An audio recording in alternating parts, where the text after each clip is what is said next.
안녕하세요. 오늘 여러분과 함께 살펴볼 내용은요. 백악관의 새로운 AI 전략입니다.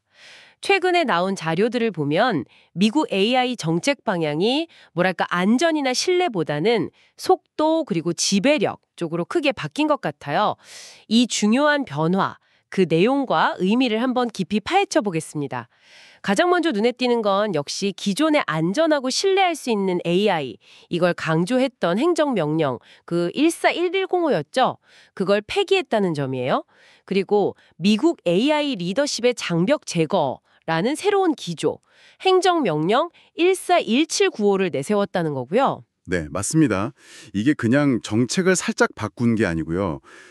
AI를 국가 차원에서 어떻게 볼 거냐, 이 근본적인 시각 자체가 변한 겁니다. 근본적인 시각의 변화군요. 네, 그 이전 141105는 AI의 어떤 잠재적 위험 관리, 또 윤리적 사용 이런 데 좀 무게를 뒀다면요. 이번 14179는 아주 명확하게 글로벌 AI 지배력 확보, 이걸 최우선 목표로 딱 설정했어요. 지배력 확보요. 그렇죠.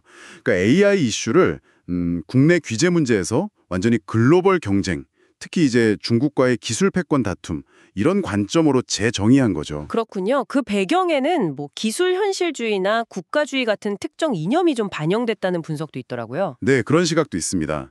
예를 들어 깨어있는 AI, 뭐 woke AI라고 하죠. 거기에 대한 비판이라든지 또 규제를 좀 풀어야 한다는 목소리들 실리콘밸리나 보수 진영 쪽에서 나온 이야기들 말씀이시죠. 더 강조하는 쪽으로 갔습니다.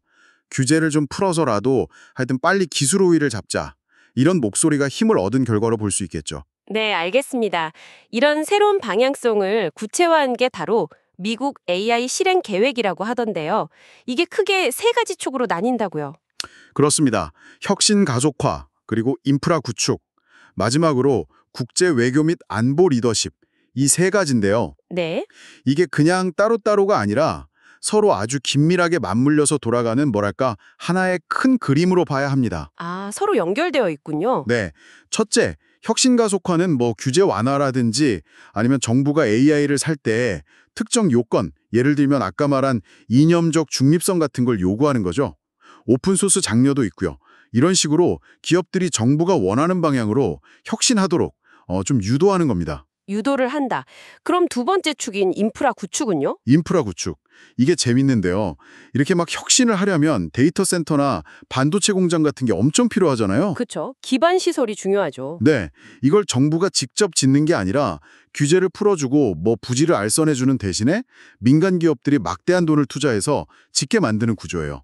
일종의 빅딜이라고 할 수 있죠. 정부와 민간이 빅딜이군요.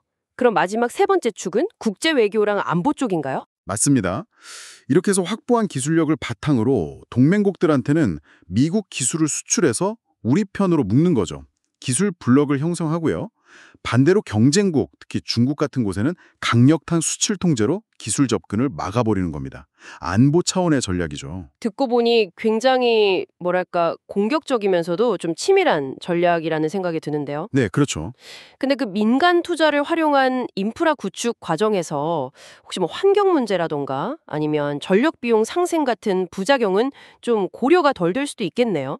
그럴 가능성이 상당히 높습니다. 아무래도 속도랑 규모를 최우선으로 하다 보면 뭐 환경 영향 평가라든지 지역사회와의 소통 같은 게 좀 부족해질 수 있거든요.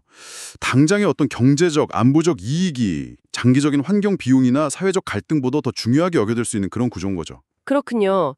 그럼 미국 내에서의 반응은 어떤가요? 상당히 좀 갈릴 것 같은데요? 네, 아주 극명하게 나뉩니다. AI 기업들, 산업계는 당연히 규제 부담 줄고 시장 커지니까 환영하는 분위기고요. 네. 하지만 시민단체나 인권그룹 쪽에서는 안전장치가 너무 후퇴하는 거 아니냐, AI로 인한 차별이나 피해가 더 커질 수 있다, 이러면서 강하게 비판하고 있습니다. 안전 문제에 대한 우려가 크군요. 그렇죠. 특히 연방정부가 주정부의 독자적인 AI 규제 권한까지 좀 제한하려고 하는 움직임이 있거든요.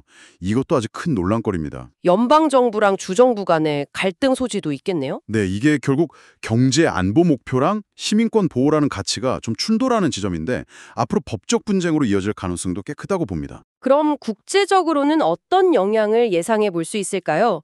특히 유럽연합, EU의 AI 법과는 완전히 다른 길을 가는 것 같은데요. 네, 정반대 방향이라고 할 수 있죠. 이유는 좀 포괄적인 사전 규제를 통해서 전 세계 표준을 만들려는 이른바 브뤼셀 효과를 노리고 있잖아요. 네, 그렇죠. 근데 미국은 혁신을 우선하고 규제는 나중에 문제 생기면 하겠다는 식으로 워싱턴 효과를 내세우면서 경쟁하는 구도가 될 겁니다. 아, 규제 모델 경쟁이군요. 네, 어떤 모델이 글로벌 표준이 될지 앞으로 경쟁이 아주 치열해질 거예요.